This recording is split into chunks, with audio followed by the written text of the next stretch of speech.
What's up, everybody? Welcome to The Stack. I'm Alex. I'm Justin. And in the Stack, we talk about a ton of books that are coming out this week. We review them just for you. Only Review you. them, and when we review them, and that's when we talk. We don't talk the first time, we just read them quietly in the world. Oh my God. I thought when we review them, we look at them again and we don't say anything. I've been getting this wrong this entire time. You've been noticeably quiet. You've been noticeably quiet. Oh, this is going to be tough now that Pete isn't here this week because I guess I'm going to have to talk about stuff. Yeah, well, let's see if I have anything to say about our first book here, Absolute Batman! #1 from DC Comics, written by Scott Snyder, art by Nick Dragotta. We got a little bit of a tease of the new Absolute universe last week in the DC All-In special, but this is the official kickoff. We're getting to see the big boy Batman himself in action.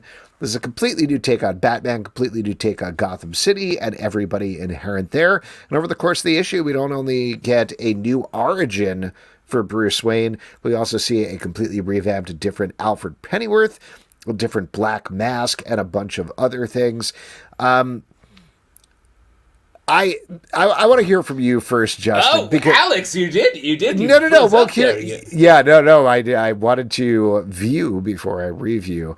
No, okay. I mean, I could go effusive about this, but I got a sense that you were a little reserved about it when we were talking about it on the live show. So I'm curious to hear from you.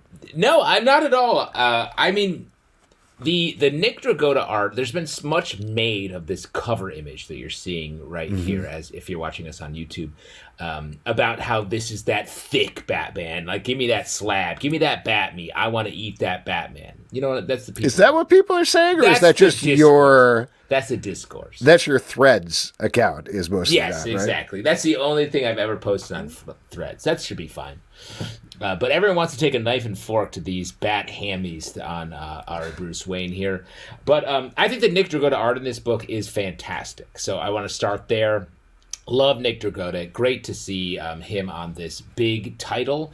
And then as far as the story, I do like it. I think it's great. I can't believe Pete's not here to see Alfred meets the Punisher, meets like reticent Punisher as the character who is like, I really want to intervene. And then he's like, you can. He's like, okay, I'll just make a sandwich for myself on this rooftop. But no, I think this is fun. It's so Scott Snyder. It feels like Scott Snyder is being his peak self here. He's gathering all of his energy from his run way back in the day on Detective Comics, which was dark, moody.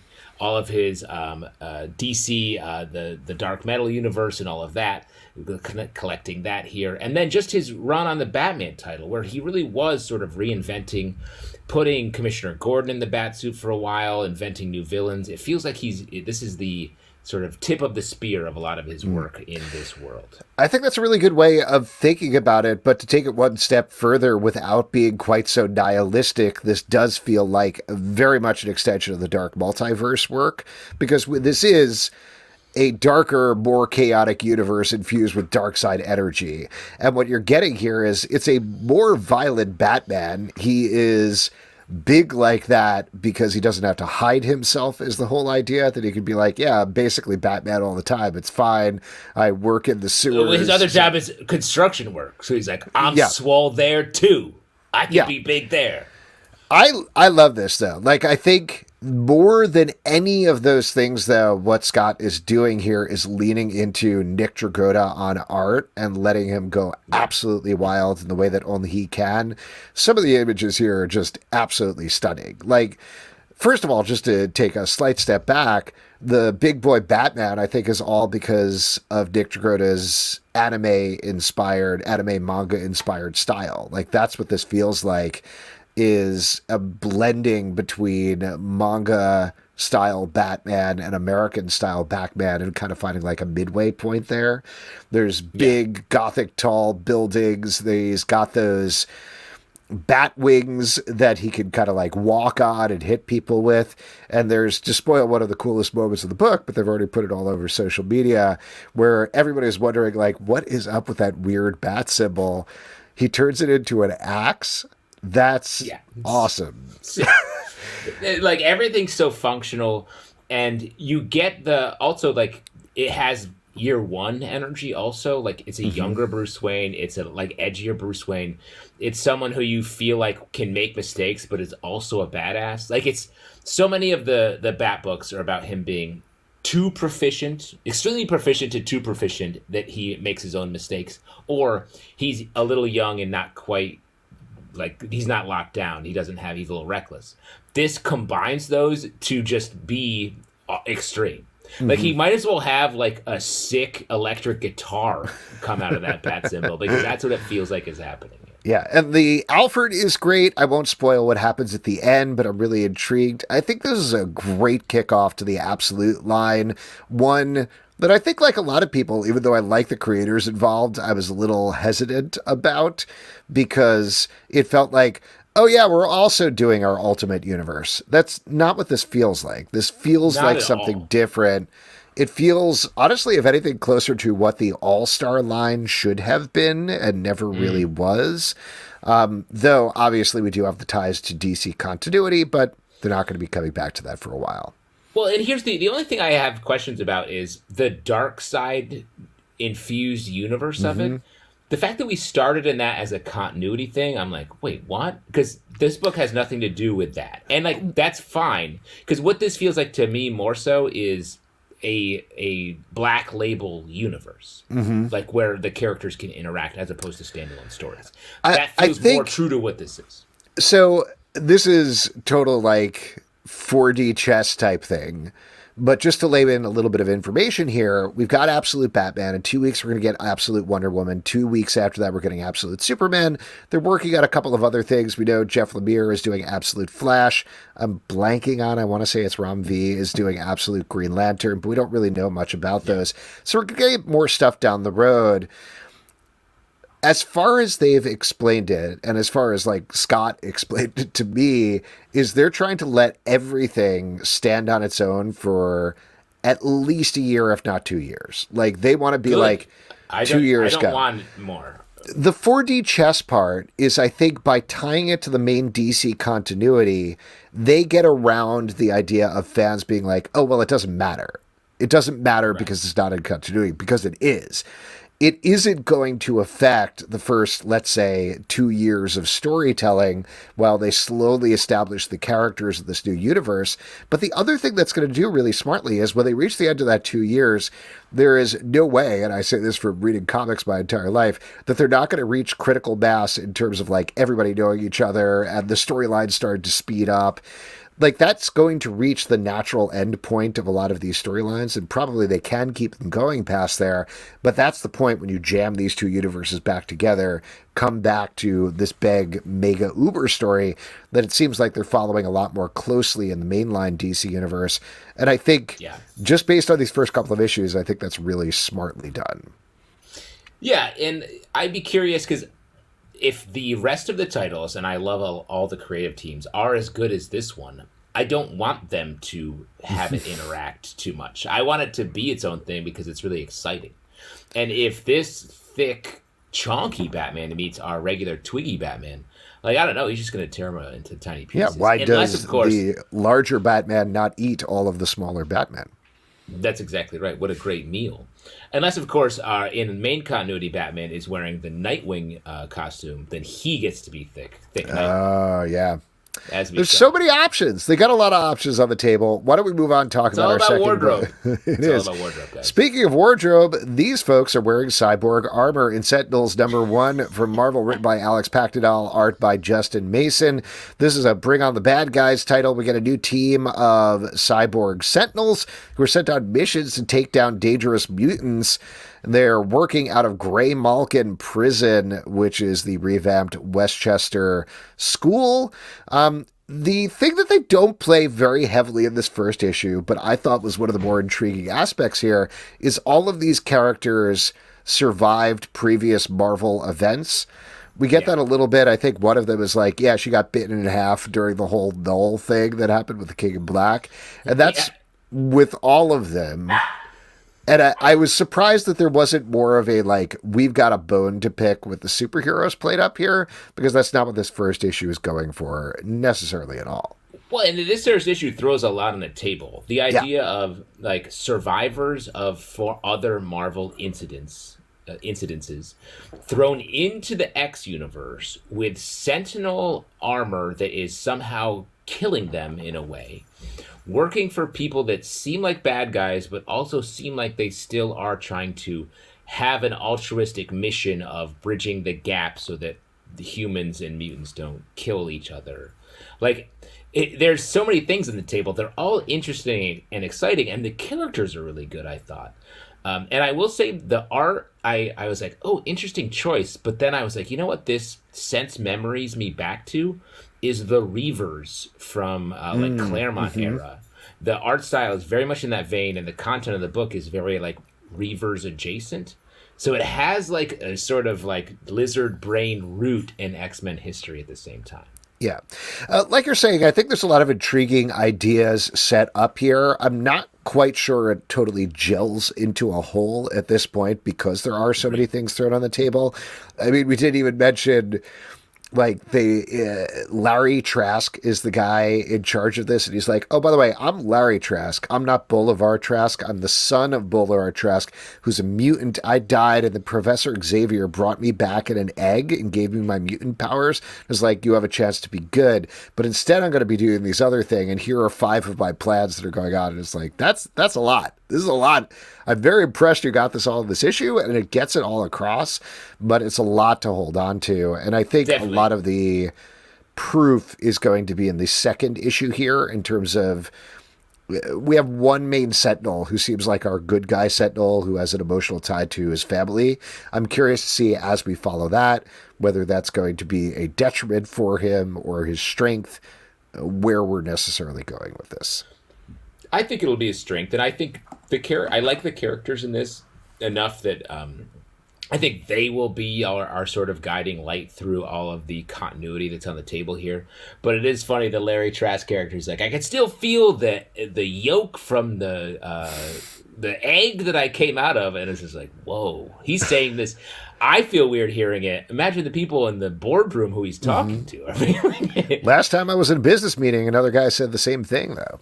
He was talking about a regular egg, though, that he stuck his hand in. And I was like... True. Talk to me about this business meeting you were in. I'm so curious what you mean. It sounds like you're making it up. I don't have time. I don't have time. We got to move on to our next Sounds like you're doing business. The Toxic Avenger, #1 from AHOY Comics, written by Matt Bors, art by Fred Harper.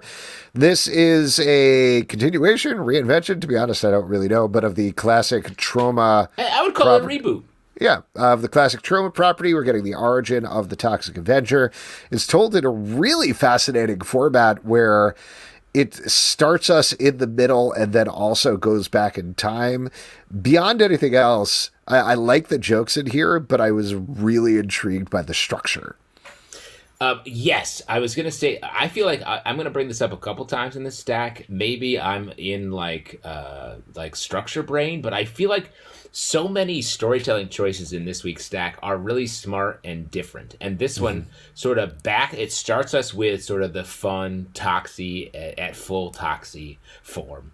Living in Tromaville and it being like a fucked up place and him like having fun while also needing to like step up and be a hero. And then we back into his origin in a way that I really was pleasantly surprised about. And I want to shout out also the Justin Mason art and just character design I thought was Fred really Harper? smart. On the previous title. Fred Harper. No, Fred Harper. Fred Harper, okay. Yeah, I had the wrong name up. The Fred Harper art and character design here is so cool and really keeps your eye engaged the whole time. Yeah. This is great. Even if you don't know anything about it, it's satirical. It's a kid who gets hit with toxic waste and gains super strength and superpowers. Very fun, neat book, as usual, from AHOY. The Terminator, #1 from Dynamite, written by Declan Shalvey and Sal Crivelli, art by Luke Sparrow and Colin Craker. We actually talked to Sal about this a couple of shows back. He does the backup story, which we get 2 pages of here, but the main story is by Declan Shalvey, where a new Terminator, a T-800, I believe, is chasing down an old couple, and we get to kind of find out why, but not exactly. There's some mysteries being laid out here. I thought this was a killer first issue, honestly, and Luke Sparrow, is I was initially bummed. I was like, oh, I thought Declan was doing the art here too, but Luke Sparrow is like a Declan clone, or like almost in the same sort of style and pacing as like a Declan. T, like another T. If Declan's a T800, he's like Exactly. No, I thought it was a really nice compliment because I was like, Declan Shalvey obviously flexing his muscles as a writer a lot more often now, but this felt very complimentary in terms of the style on art. Great story, very tense. Another story where I thought the format was really innovative and really worked to the advantage. It started in like a very placid place, moved us into disaster, then jumped back to disaster and caught that disaster up to the current disaster. Which the fact that the story itself, the way the story was told, mirrored the time displacement that is all Terminator stories, I thought was really cool, and it felt so intentional. Especially about a story that, I don't know whose side you're on when you read a Terminator comic. Usually not the machines, but I won't say anything more to spoil what happens here. But I was like, oh, okay. Really strong. In a good way. Like, it makes you Yes. want to read more and find out what if this is opening a door to a larger narrative or universe here. I'm very curious where it's going to go.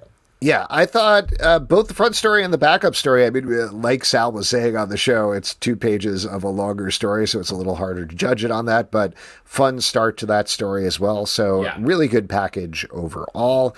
Next up, Green Lantern Civil Corps Special, #1 from DC Comics, written by Philip Kennedy Johnson and Jeremy Adams, art by Salvador Larroca. Let's bring together Jeremy Adams' run on Green Lantern with Philip Kennedy Johnson's run on Green Lantern War Journal. So the funniest part of the issue to me was towards the beginning when all the Green Lanterns get together and like, oh, what have you been up to? What have you been doing? Oh, what's Just your say, deal? hey, you gotta And then get Guy together. Gardner's, they're like, where were you? And he's like, I was in the middle of that Lobo Brainiac thing they were doing. Don't worry about it too much. Yeah. And then They were literally Starfire's like, shitting on continuity. yeah, Like, and I don't know. Starfire's like, I'm also here. Yeah. Hooray. So that was a very funny, like, a couple of pages intro dub, but otherwise, great issue. I love both of these series, and it was fun seeing all of this stuff start to come together. Well, and they're doing such a good job of smashing it together effectively. Like, we get to see Jadestone, the Amazo from the recent Absolute Power crossover, character I thought was really cool and interesting, and that now Jadestone gets to be a part of this comic, which is great. And I've also been saying that I'm just loving the way that Jeremy Adams and Philip Kennedy Johnson have brought really depth from Philip Kennedy Johnson's side, a lot of depth to the Jon Stewart character in his run. And Jeremy Adams sort of brought Hal Jordan back to a more interesting place where he is more of the reckless original Hal rather than sort of the very like by the book Barry Allen style Hal that I think has been in DC Comics for so long. So this is to see it all coming together like this feels so intentional, but I'm like, there's no way they planned this. And it's working though. And the fact that they're all pushing back against every other part of the Green Lantern mythos is coming to crush them. Yeah. And it's great to have this team doing that. I will say there is one thing, though, that I will mention that has nothing really necessarily to do with this issue, but it pops up here, and I think it also pops up in the backup story in Action Comics as well.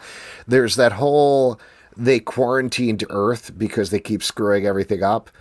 That is, in my mind, not panned out as a story point very well, because every time, the only time it becomes important is when one of the heroes is like, oh, but they quarantined Earth, and they're like, yeah, don't worry about it. I have a way to get past it this time. Yeah. And they always do. They were like, doesn't matter. Yeah, our rings don't work. And they're like, oh, wait, they do. We found a power battery on Earth. It's like, oh, sick. Yeah. You should have known about it. It's a bummer because I feel like there was more potentially to do there, but whatever the plan was or the idea, it fizzled out. But I think the inherent part of that idea was like, nope, they shut down all the Green Lanterns. It's like you're like, go to a party and you're like, my phone died. And you're like, but wait, there's a charger here. Like, if you need them to have juice. No, I know. Anyway, all right, next up, Blade Red Band #1 from Marvel, written by Bryan Hill, art by C.F. Villa. This is spinning off of the end of Blood Hunt, where Blade was taken over by a original vampire named Varney, the big purple vampire, and now he's off on his own, doesn't want to hang out with any of the other heroes, but wouldn't you know it, a bunch of sightless magic monks decide to recruit him to go on a mission, and it goes poorly. As a Red Band title, this is adults only, and it is bloody and violent. And that is actually, I will throw out my one quibble, I thought it could have been worse. You wanted it to be bloodier and more. I wanted it to be bloodier. This felt like a Red Band's fucking you up, man. It really is. Like, I want more. You expect it to be more extreme than it is. It is. I mean, here's the thing. We read a lot of stuff, right? And I understand this is Marvel Comics and whatever. But we read a lot of stuff and we see a lot of extreme stuff happening in comics elsewhere. So when they're promising me, they're like, this is going to be the most extreme, fucked up Marvel comic you've ever read in your life. And the cover is more fucked up than maybe anything that happens inside the entire issue. That's a little bit of a bummer. Let me just lay this out to you, Alex. Like, I don't know. I guess. No. Can I just say one other thing? It's like when you go to the gazillion bubble show and they only have like a couple of thousand bubbles max. Right. Well, that's the thing is like, I'm like Red Band, like, we see so much, to your point, like, we're inundated with extremity. Like, how are you like, oh, you think this is extreme? I just saw a squirrel die or something. Like, I don't know. Find your extremity in your own life, Alex. I guess, but don't call it a Red Band then. Don't label it like that. Well, but I think to them it's a Red Band. Look at this cover. It's got a face sliced in half. That's Red Band to them. But that's the cover. Don't judge a book by a cover. Anyway, what did you think about this? I just think, like, there's a lot of people who are like, yo, you want to see something cool? And I'm like, yeah, sure. And they're like, here's this thing. And I'm like, that's not cool, but you think it's cool. So fine. I think this is good, though. Blade had to be sort of the heel of the Blood Hunt in a way that felt very cool in the very beginning and then not cool for the rest of it. Mm-hmm. The Varney taking over Blade ended up being sort of a bummer, I thought. But this is cool. This reminds me of like the original Blade movies much more than Blade in the comics. So if you're a fan of those and want to sort of get back into comics, this is a good comic to pick up. There you go. All right. Seance in the Asylum #1 from Dark Horse Comics, written by Clay McLeod Chapman, art by Leonardo, Marcello, Grassi. Per the title, this is about a medium, blanked on the word there for a second, who goes to an insane asylum and is trying to set up a seance there in order to summon the madness out of people, which I thought was such a neat concept. Great strategy. For a book. Great strategy. Well, probably not going to work. And this comic's set in the time when they were like, that's a good idea. That's a good medical idea. Yeah, take that guy out of leeches and bring him directly to the seance. Yeah, and if I'm a medium, I'm like, you know where I do a seance? Where even the humans are fucked up. So the ghosts have got to be worse. And that's literally what happens in this comic in a fun way. It's also set in a time when, like, small towns just had asylums. Mm-hmm. And it had me thinking, reading this, I was like, how many people who lose their minds in a small town of like 1,000 people, 800 people, are they like, you know what? We should build a separate house just for all the people who have gone crazy. At that time, with no phones or internet, probably everybody. Yeah, they're like, this person's being crazy. Can we have him move into the crazy house in town? Mm-hmm. The crazy house in town. Really nice art in here. I always really like Leonardo Marcello Grassi's stuff, and this is pretty gorgeous. I do think this took a little while to get around to the concept, but where it ends up, I thought was very neat and terrifying and spooky, so I'm very much looking forward to the second issue of this one. Same. Transformers, #13 from Skybound and Image Comics, written by Daniel Warren Johnson, art by Jason Howard. This is a big issue that focuses on Starscream and his origin back on Cybertron. So big stuff going down there. I'm a little bummed out that Pete isn't here, so he can talk about what's so cool about this book. But Justin, what do you think? I like seeing the young Transformers. Their metal's a little shinier. The rest of their creaky little joints haven't gotten them down like us. You know? Yeah. Oh, was that your only opinion on it? Okay. No, that's just. I will say. I mean, that's I really just a setup. Like that.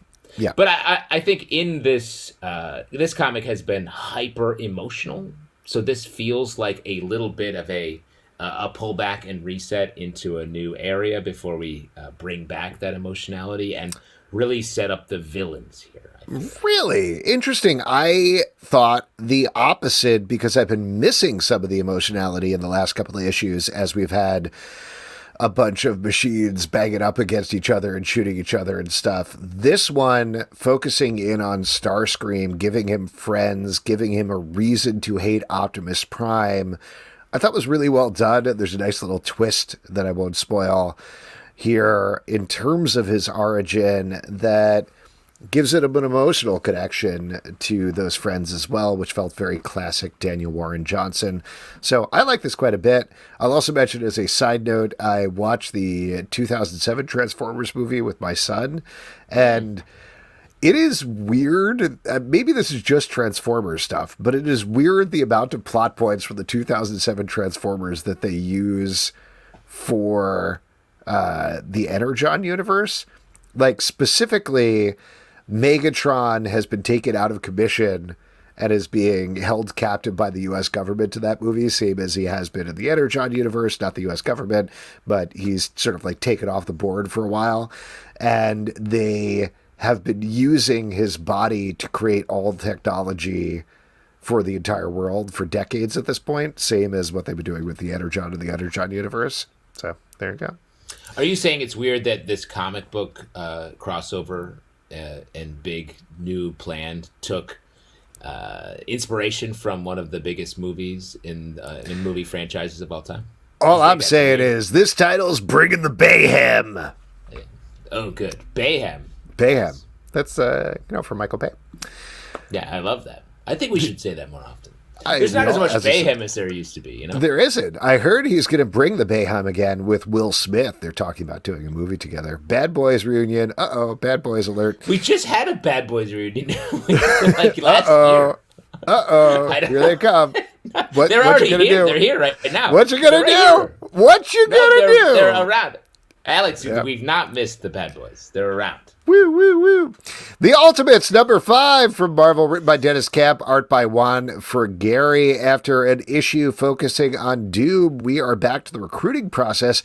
And here we find out that presumably Clint Barton, Hawkeye, was like, no thanks to the whole Ultimates thing, did the classic throw the costume in the garbage can deal. And it got picked up by somebody of indigenous descent who Tony Stark immediately pegs as a probable villain.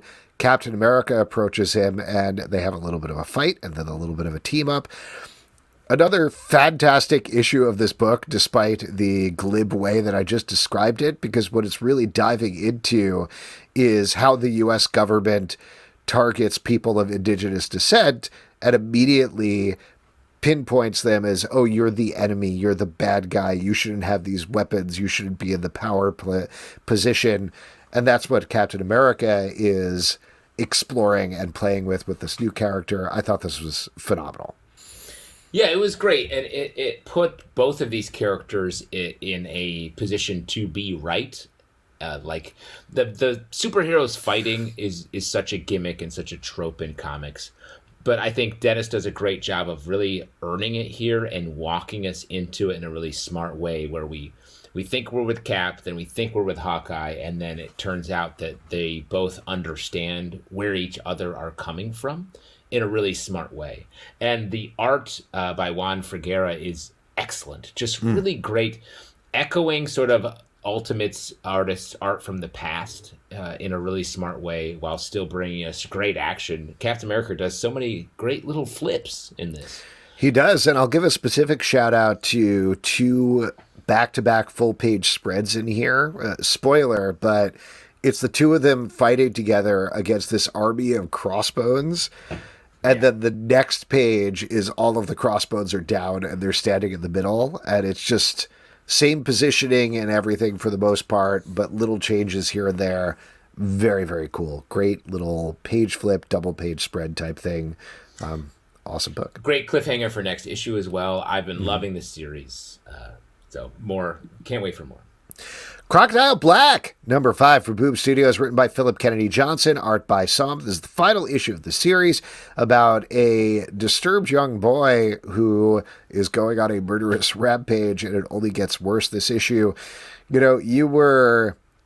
what were we talking about? Oh, Joker 2. You were using the word bleak a lot. That was exactly the word that came to mind reading this. This is a bleak, sad comic book series that is excellently done with some really stunning, dreamlike, hallucinatory art by Som. But great series. And I would even say beyond just being bleak, where it's like a story where it's hard to find hope in it, this comic actually makes bleakness a superpower, almost. It makes bleakness sort of the way our protagonist gets out of the problematic situation he's in. I just think, so it's a dark tale, but it's such great comic book storytelling here.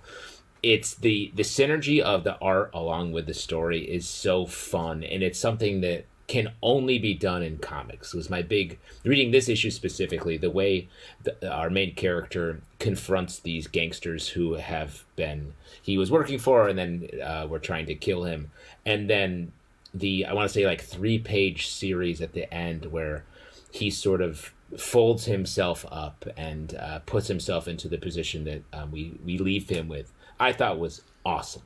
Yeah, this is great. If you missed this, definitely go back, pick up the single issues, or pick it up when it comes to trade. It was one of my favorite things, I think, that Philip Kennedy Johnson has done. Just a really phenomenal series from front to back, and very gut-wrenching and sad at the same time. Batman Full Moon, number 1 from DC Comics, written by Rodney Barnes, art by Stefan Subic.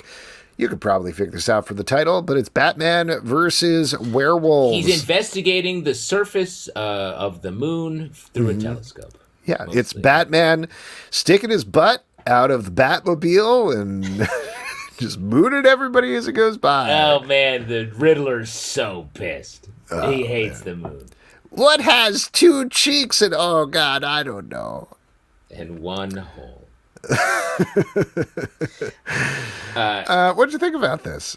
You know, there's a lot of stories like this in the Batman canon where Batman encounters some sort of supernatural experience. This one, though, I thought was really well done in that it was rooted really in, like, let's have some fun with the Batman Bruce character first, where we get him dating Zatanna, which I like that. I love that. Yeah. And in a way where he's sort of... It had a lot of, like, Spider-Man Mary Jane energy for the first half of the book, where they're having a cell phone conversation on the phone, and she's like, where are you? We're supposed to be on a date. And he's like, sorry, I'm at the pier, a henchman, or whatever. And, like, it's such a nice, good Bruce being Batman story that... Alex, you've made fun of me before, but I'm always craving, just like Batman, the animated series. Well, I was going to say very specifically, I don't think they did that there, but it gave me like Justice League Unlimited vibes a little bit when Batman would... Was it a romance with Wonder Woman? Yes. Yeah, like a little bit of that being like, we're both very busy. What do we do here? I like that. I don't know what was going on with Zatanna's outfit when there was... Well... I had the same thought, and this is like, I was like, I don't know if this is a take I need to have, but she's like, I had a special outfit for you, and the outfit is like, just like some like sick torn up jeans and stuff. She looks like Shania Twain. Yeah. And so I was like, oh, okay, I didn't know that's her take, but I will say for someone that wears, you know, a sort of tuxedo her whole crime fighting career, maybe she's like, yeah, I have a new outfit. Yeah. It's not that. It's not formal. I guess so. Magician. I did like to get into a spoiler here, but I did like Mad Bat fighting a werewolf. That's pretty fun with Batman caught in the middle. Always like Stefan Subic's art as well. So good start. Yes, great package, really fun stuff. And then when John Constantine shows up, it's also very fun. But his face is weird. I'm just going to throw that out there. The way Steven Summit draws John Constantine, a little weird. Even though generally... He doesn't have to be always the same. He can be a little different. He has to always be the same. He doesn't have to be like a except when he's Keanu. He's allowed to be the same, except also Keanu. Those are... See, I think it's weirder when he's Keanu. I think that's much weirder. Actually, I was trying to say something, but you're 100% right. Exceptional X-Men #2 from Marvel, written by Eve L. Ewing, art by Carmen Carnero. Kitty Pryde is just trying to have a normal life in Chicago, working at her bar, going out on a date, and it keeps not working out because she keeps running into young mutants who need her help. This issue, she meets two of them, one of them who has phasing powers who are similar but different from hers, and another one who does something, not 100% sure yet. Seems like maybe he's a little chameleon-like or something like that. There seems to be a lot of phasing / psionic, like everyone's powers are right next door to each other. Yeah, exactly. And in the meantime, Emma Frost just won't stay out of her head. I love this, and I think this really drove home for me what I want from an X-Men book. Is I want the soap opera. I want the like daily life of trying to balance everything in a world that hates and fears them. And I think this is nailing it. Like Uncanny X-Men is doing a lot of that work as well. There's one of the other From the Ashes titles that I think is doing it well, but like I would put Uncanny X-Men and Exceptional X-Men like on the same tier in terms of like, we're a soap opera. We have all these relationships. That's our main thing. Also, there's some sort of horrible villain or superpowers or whatever else is going on. Yeah, I mean, the best X-Men runs are soap operas. And I think that's what we want. And the Krakoa era was very much not that. So it makes sense that we're getting sort of a lot of different styles of soap opera.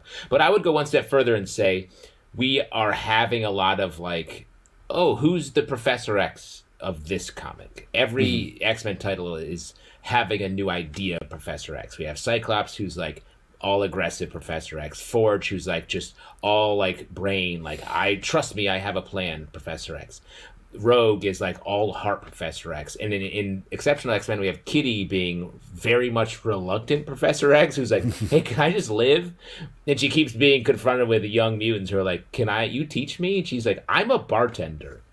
I can teach you how to make a Manhattan, maybe. But I think this tone is really fun. I think Kitty has changed so much. We get a nice reflection of that in the back. Oh, that flashback sequence. I knew you were going to love that. I love that. I couldn't believe Carmen Carnero so successly aping it was John Byrne, right? Like John Byrne style. Yeah.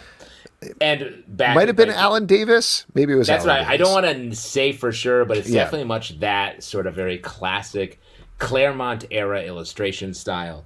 And we get a flashback there that doesn't make Kitty do the right thing, but you can tell she's going to. And I love that vibe for her and this comic. My only quibble is she's working at her bartender job. She's like, I'm off in 15 minutes. The bar's packed. Mm-hmm. And she walks out on her coworker when the bar's packed. It's fucked up. You stay and you help out your She's bartender. done. She's got a midday date. You stay for a little bit until the rushes calm down. She missed the first date. She wants to make the second date with what's this girl's name? Nita or whatever? She seems nice. Get just a pint in every Cubs fan's hand, and then you can leave. You can't leave your bartender that under the gun and just go. You can be 10 minutes late. I assume somebody else came in and took over. Not mentioned. And she seems a little bit like cavalier about her ability to walk out. It's not. Okay. It's not like you're punching out for your job at Supercuts. Like being near a bartender, there's an understanding. Wow! Shots fired at Supercuts. My God. Supercuts suck it. I've always said that.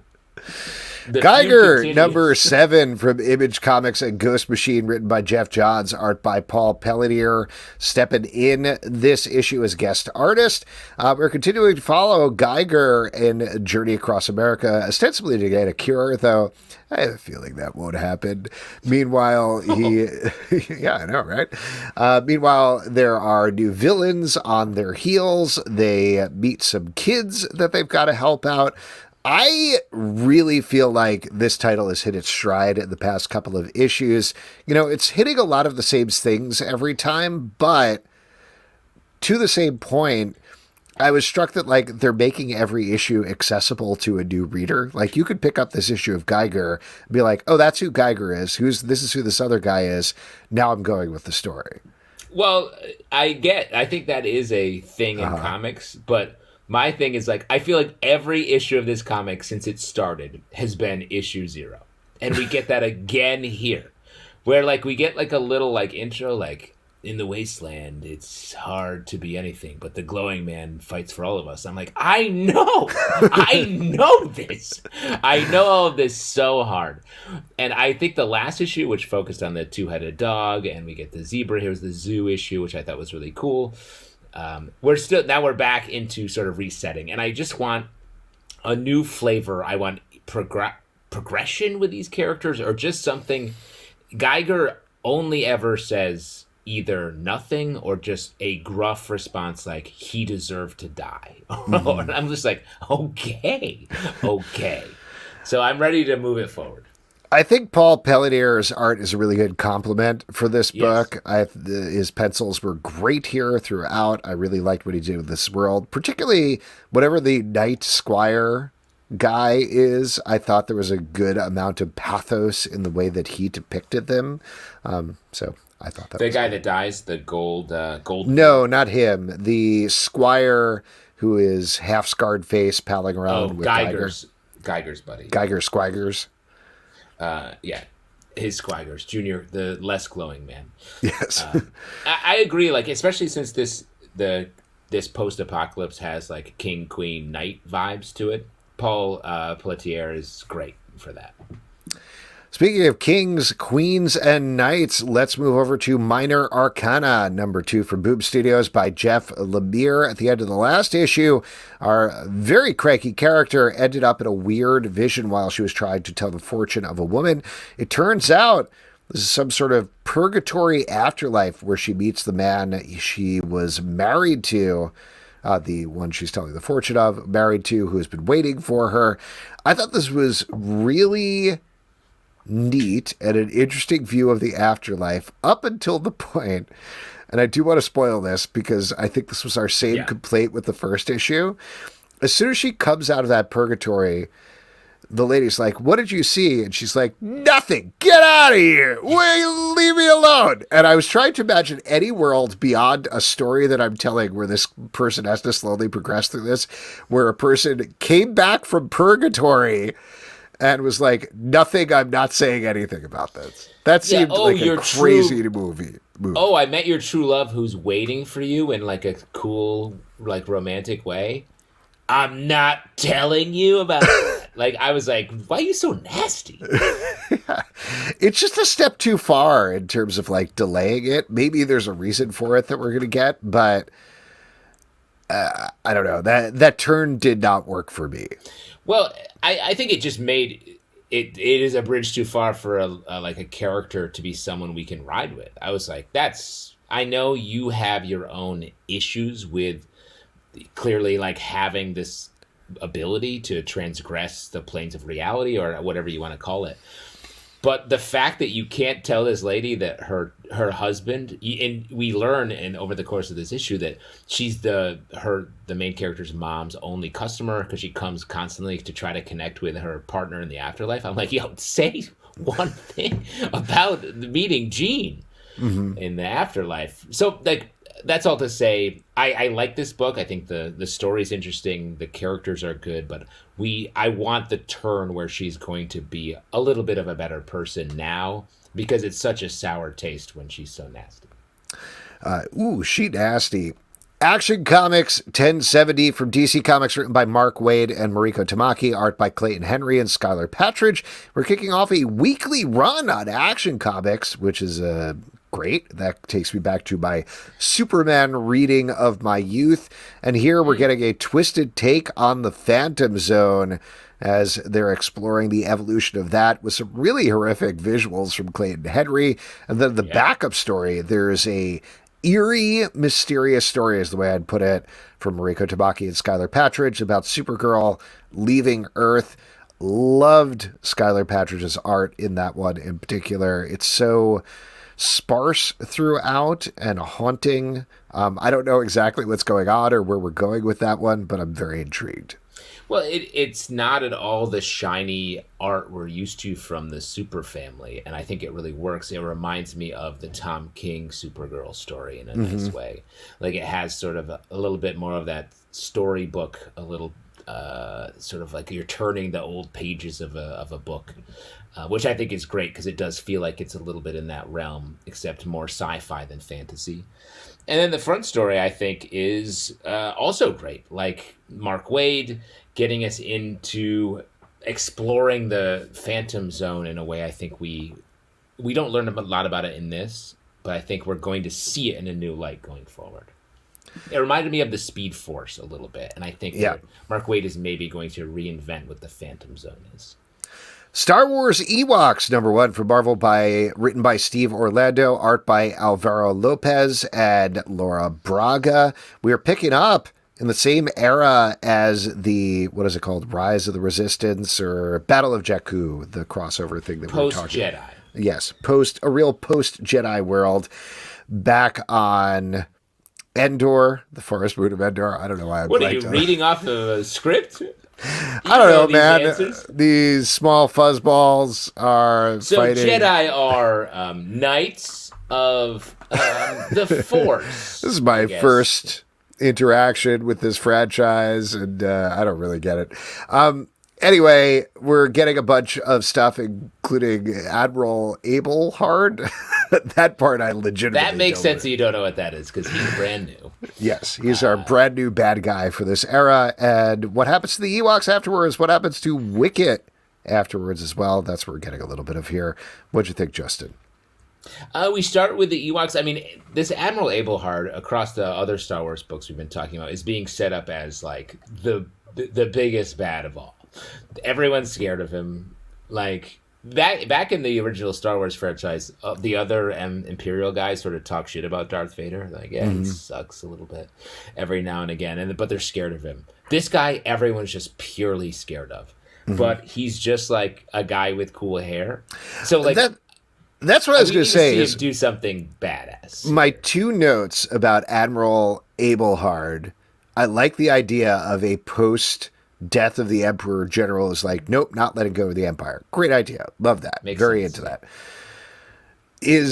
I'm just a dude who's hanging out in Brooklyn on Tuesday evening drinking a coffee or something like that. Vibe, the way that he looks, is like not scary at all. He needs to look way scarier. Yeah, and he has like wicked epaulets. And I'm like, yeah, what? What are you? The second note that I would have is Admiral Abelhard. Not a scary name.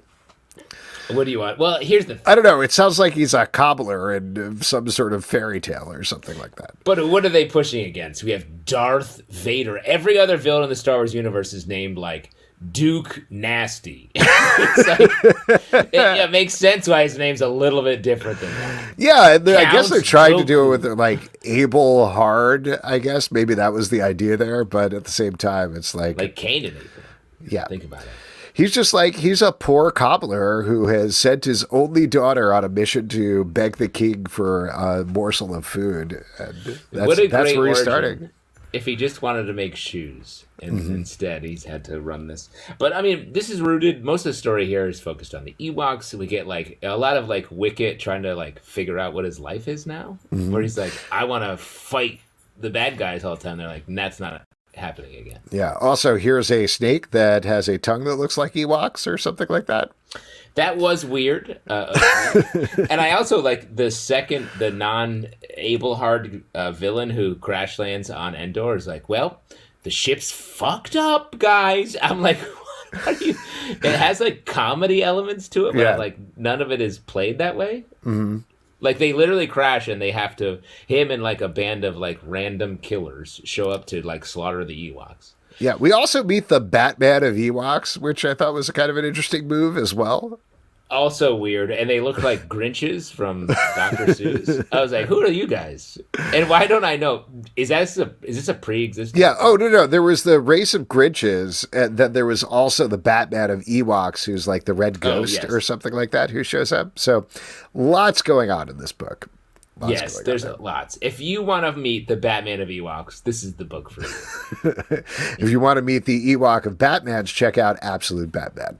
Yeah. Public Domain number 9 from Image Comics by Chip Zdarsky. In this issue, it's time for, I'm going to read the title here, San Diego Comic Expo. That's what they're calling it in the book. Twist. As both of the companies we've been following, the big Marvel-esque company as well as our upstart company, are planning on introducing their versions of the Domain, the superhero at the center here, at the con at the same time.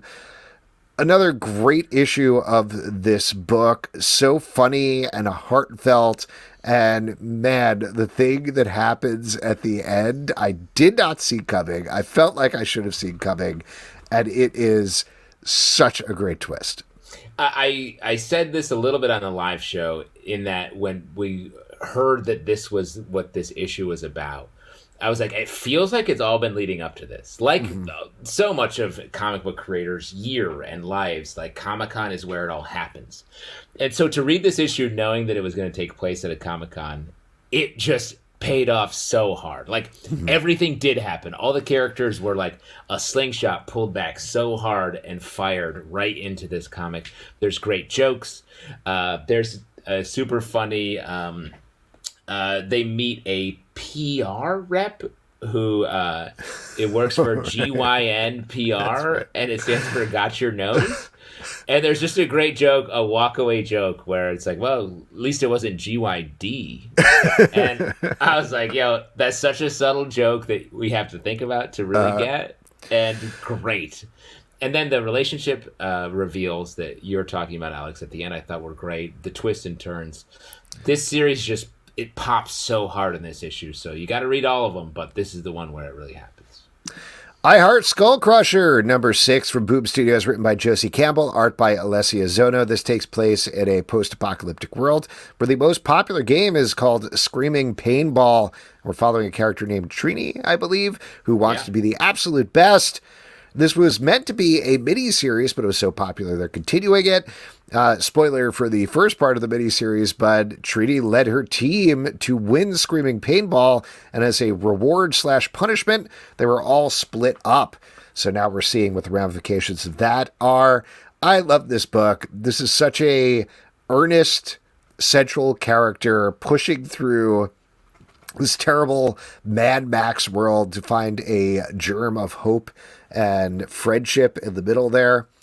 Great stuff. Just if you're wondering, even with the death games, it's still an all ages title, and it absolutely works as such. Very, very fun. When we first started reading this, I was like it went so hard in those first few issues, where our Triny Wasteland, our main character, was just like, I'm going to be the best. And it felt like, oh, no, this is going to be very hard. Like classic protagonist, the basic Rocky, any sort of sports analogy movie. And they just nail it so hard in this. And the twist in this next iteration of it are so smart, and you just ride so hard for these characters. And you know that it's going to be a battle that she will keep winning, but the ride is so worth it. It's also, I would recommend it, and this is really based on one joke in the book that like snapped it in place for me. If you're a fan of not necessarily Avatar, but if you're a fan of Korra in particular, you will love this book. That's a very specific slot. Yeah, well, they played oh my God, what was the name of the game that they played in Korra? I'm totally blanking on it right now. Yes, same. I can't think of it, but what you're pointing out is the world building they did, and this book does the same thing. But it also has a very similar sense of humor. Like there's one running joke about one of the characters on Trini's team is a bear, and people are like, oh, that's a man bear. And everybody's like, no, it's just a bear. And we get to see it briefly in this issue, just ripping apart the team that it was put on. Very funny, very dark joke, but it just reminds me of that classic Avatar joke where they beat a bear, and they're like, oh, so what do you mean, like a platypus bear? And they're like, nope, just a bear. That's just it. Just a bear. Just a bear. I love that. Yeah. Anyway, all out. Great stuff. Check out. I really love this. I Heart I Heart Skull Crusher. Batman and Robin, number 14 from DC Comics, written by Philip Kenny Johnson, art by Javi Fernandez. This is kicking off the new all-in run, and we are looping back to Damian Wayne's origin in this issue in a big way that looks like it might change and tweak a bunch of stuff, which I thought was neat. Much more serious take, I thought, on Batman and Robin than we were getting from, say, Joshua Williamson on the title, but good, intense, good art. Good. What'd you think? But good. This issue has gotten a lot of hype online, I think, from other comic creators that I've seen. I think Scott Snyder was hyping this up a bunch. So shouts to that if you like his opinion on it. But for ours, well, he's not on this show. That's right. Unless he is, have him step out. He's in my living room. But I do think this does refresh the relationship here and bring Bruce and Damian a little bit more to the forefront, include as well as Batman and Robin, which I think is nice and really sets just the fact that Bruce so much in this issue is like, and this is my son, Damian. I'm like, this is nice. To have it be there rather than the more formal relationship that they have as crime fighters, I thought was the real refreshing note. And the fact that that's going to dovetail into more Damian exploration, I think, is a nice relationship and emotional way to start this new run. Totally agreed. Next up, The Amazing Spider-Man, number 59 from Marvel, written by Zeb Wells, art by John Romita Jr. As you can probably tell from the cover, we are picking up exactly where we left off in the last issue, with Tombstone and Spider-Man bashing each other to bits all over New York City as Tombstone tries to kill his own daughter, leading to an emotional revelation at the end of this issue. This is a very brutal fight, as promised. So instead of what I said about Blade, kudos to Marvel here on delivering what they promised. This should have been a Red Band book, honestly. Wow. Man, you really live and die by the band on the comic. Yeah. Give me a band. Guy loves to know the band. I think this has been some of Zeb Wells, the best issues of Zeb Wells' run, these last couple. Because it's putting all of the background buildup of the mob stuff, the gang war stuff, and putting Spider-Man in a spot to be like, I'm just being a hero here. Like, he cares about these people a little. He knows them. But, like, he's really... there's a great moment that it builds to where he's like, I'm not doing this for justice. I'm doing this for you. I'm not saving her, your daughter, that you're trying to kill over the course of these last two issues. I'm here saving you. And I thought it was really just beautifully done to have... It's such a Spider-Man answer in that moment, and to have it come after just, like, 18 brutal pages of just punching and smashing. It's just such a New York issue as well. They're in the subway. They're like coming out of a building. Everyone's getting pushed around where rats poop. Like, it's very it's very Spider-Man.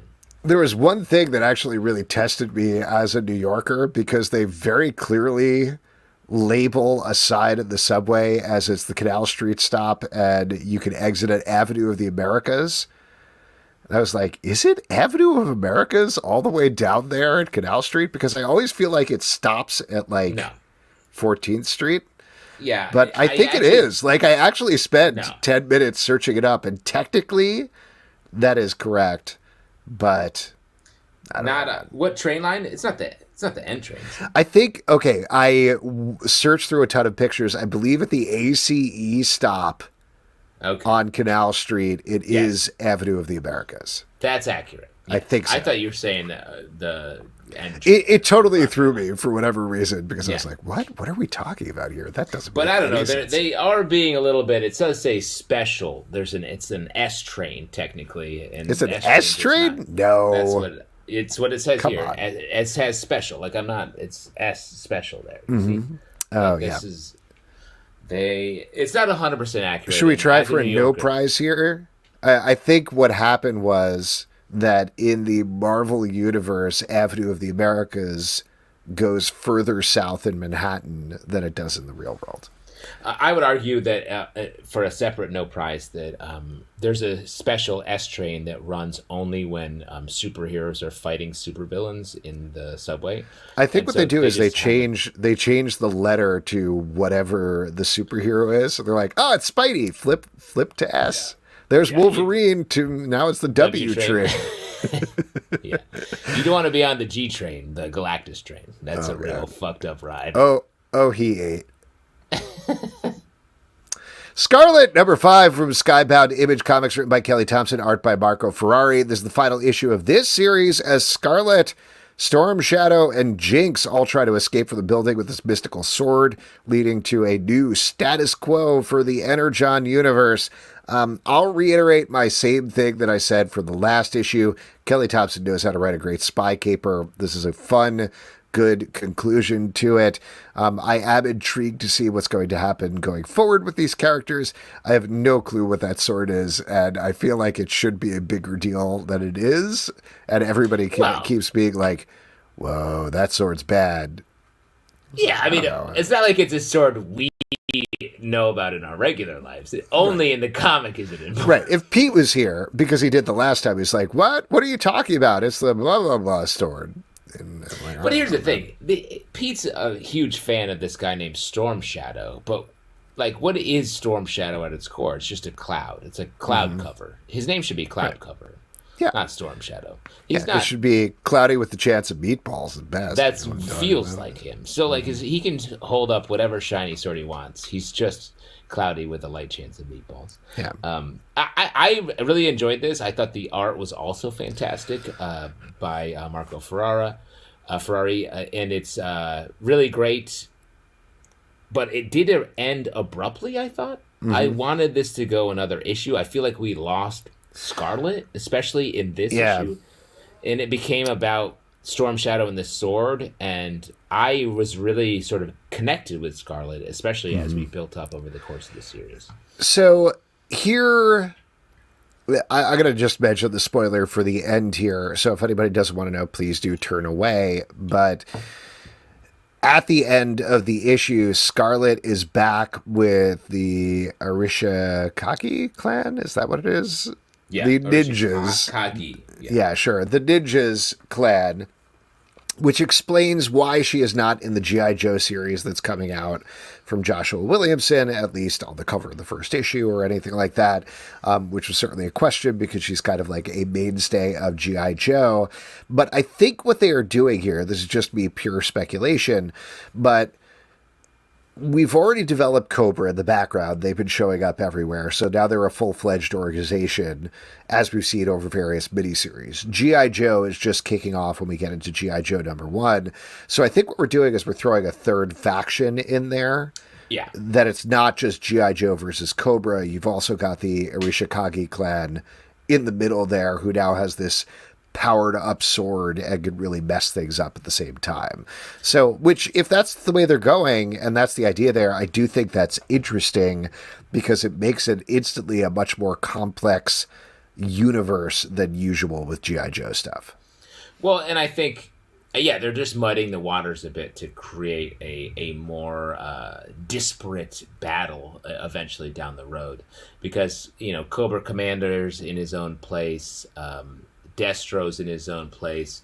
No doubt Snow Job is sort of working on his own thing. Mm-hmm. Like, everybody's doing their... Teacup is going to do his own Phone Charger. Yeah, Phone Charger's got... I love him. He was my favorite back in the day. He's good, especially like we were talking about earlier, not having a phone charger at the party. Like, I was always calling a phone charger. Ah, good. I love instead of Wolverine, he's like Wolverine, except he doesn't pop claws. He pops different chargers. Like, your Android. You feel it, Android punk? I'm the best seriously at what I do, and what I do is charge your device. What do you got? USB-C? All right. Duck and Cover, #2 from Dark Horse Comics, written by Scott Snyder, art by Raphael Albuquerque. This is reprinting the Comixology book that they did together, where a bunch of kids ducked and covered under their desks. Turns out it was a alien invasion, not nuclear bombs.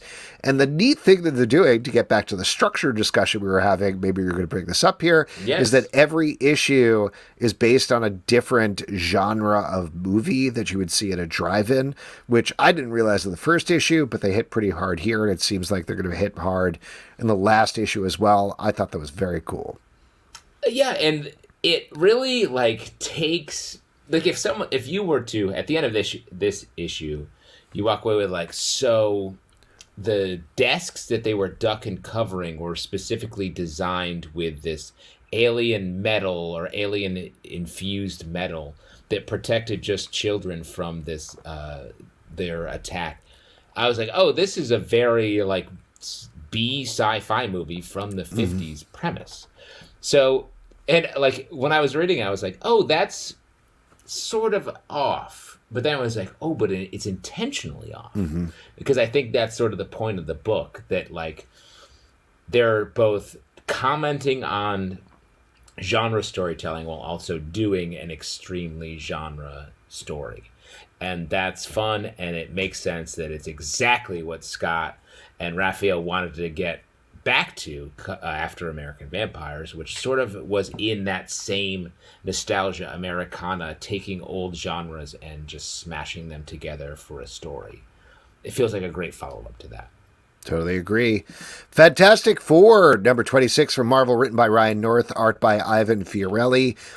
It was their Halloween issue as Reed and Johnny dig up their basement, discover a well of ghosts, and have to shut it down. This is, I say this complimentary, one of the goofiest issues I've ever read of Fantastic Four in my entire life. I loved it, to the point that Sue shows up at the end. We're like, what are you guys doing? This is the craziest story I've ever heard. Where every other issue of this comic so far, there's been fun and funny stuff, but it's mostly here's a science concept that I want to explore, and let's go into it. This is literally just, it sounds like a crazy shaggy dog story. So much fun. Well, but I will say they do a good job. First off, this cover is the least Fantastic Four cover of all time, but it's great. It's just that Reed and Johnny drowning in a bunch of blood pouring out of a skull. I was like, intriguing. I'm in. But the story unfolds, and you're with them. They're doing a bunch of dumb stuff, but it feels like the natural reaction in a very horror movie way. And then when Sue and Ben show up, they're like, "What the fuck are you guys doing? You shouldn't have done any of this." And they're in dumb costumes, but they're still like, "You guys are the dumb ones. Yeah, you did all this dumb stuff." Ben's dressed as Gandalf. It's pretty funny. It's very funny. And Reed's like, "I'm not dumb," and she's like, "You are." And Johnny's like, "We are. We'll fix the house." They're like teenagers. And that's the amazing flexibility, shouts to Mr. Fantastic, of this book. It can stretch into any corner, follow any genre line. Ryan North, this continues to be the most consistently satisfying comic on the stands. One thing I want to say just before we turn away is I've seen people posting about this online, so maybe I was a little more hyper aware of it, but Ryan North and Ivan Fiorelli have been really pushing Reed's powers in some gross ways. And this issue, he splits his face? Yeah. Can he do that? I don't know. Yeah, I mean, he's just Play-Doh at this point. I guess. Anything your kids can do with Play-Doh, he can do. I guess. He's Goop. DC versus Vampires, World War V, number 3 from DC Comics, written by Matthew Rosenberg and Tyler Boss, art by Otto Schmidt and Tyler Boss. On the front story, we're getting the World War V of the title as a bunch of different things are going on. Damian Wayne is fighting back against the rest of his vampire kind. Meanwhile, Mr. Miracle, who is also a vampire, is trying to keep his child safe. And if you ever wondered about the physical dimensions of Mr. Miracle and Big Barda having sex, I have great news for you about this issue. Great book. I loved it. I only read those 2 pages over and over again, so you have to fill in the rest. I couldn't believe that happened in this book. I mean, it's fine. I don't necessarily have a problem with it. What?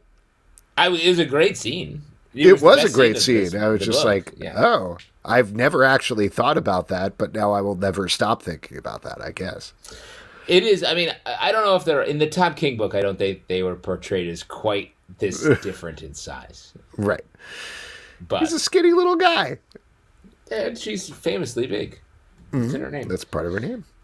A lot of Alfred love in this comic, from first story all the way into backstory. So shouts to that, I will say.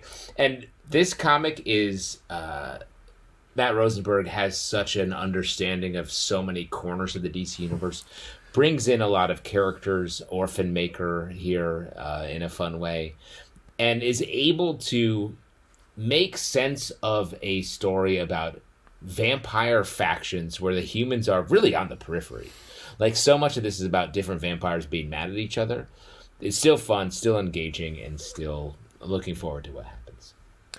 X-Force number 4 from Marvel, written by Jeffrey Thorne, art by Marcus Toe. In this issue, the team is continuing to deal with Nucleo, and now they end up in Man-Thing Swamp, battling him there.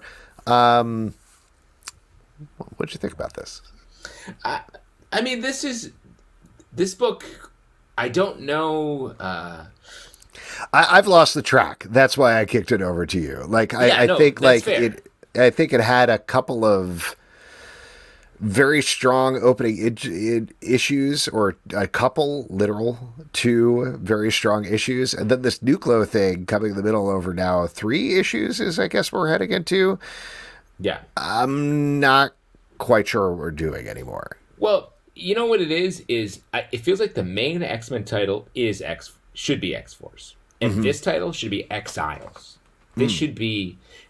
It feels like this team of mutants is like always at sea, just popping up in a different place. They're being led by a device on Forge's, a little orb that Forge is holding on to. Like, this feels very Exiles, and when you come at it from an Exiles point of view, it makes sense how chaotic it is, and how it's like, oh, did everyone... Sage kicks off the book with like, oh, did everyone die? I guess everyone didn't die. Okay, that's good. Let's fight. Then there's the mystery character of Tank. We seem to have some multiversality here that we're jumping into. So, like, I think if they just changed the letters after the X in this title, it would make a little bit more sense. But I do like it. It's fun, and it's written well. I like the different voices here. It's just, it's pointed in the wrong direction.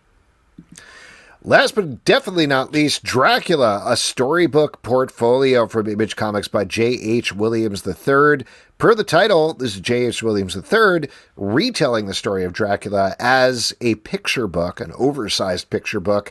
On one side, you got the J.H. Williams III art illustrating it. On the other side, a simplified version of the Dracula story through text pages. This is stunning and gorgeous, a complete piece of artwork from front to back. I mean, you wouldn't expect anything less from J.H. Williams III, who delivers amazing work every time out of the gate. But I was really... this was not what I was expecting, even from the title, but it's great. This deserves a place on everybody's shelf. Well, and even beyond, like, for it to be, like, positioned as like, oh, just a retelling of Dracula, like it's its own story. Like, I wouldn't, if someone was like, tell me about Dracula, I wouldn't tell this specific story. Like, it's very nuanced. There's a ton of characters that are positioned in different ways. There's a love affair and different things that really come to bear over the course of it that aren't in every Dracula myth. So I do think it's really cool. It's a very much a different... It's not a comic. I think it really is a storybook as opposed to what we would expect from a regular comic. It's great stuff. Definitely pick it up. And that is it for the stack. If you'd like to support the show and all the shows we do, patreon.com/Comic Book Club. Also, we do a live show every Tuesday night at 7 p.m. to Facebook and YouTube. Come hang out. We would love to chat with you about comic books. Apple, Spotify, Android, or the app of your choice to subscribe, listen, and follow the show at Comic Book Live on Twitter/X, comicbookclublive.com for this podcast and many more. Until next time, we'll see you at the Comic Book Club. And if I'm wearing short shorts, I'm absolute Justin.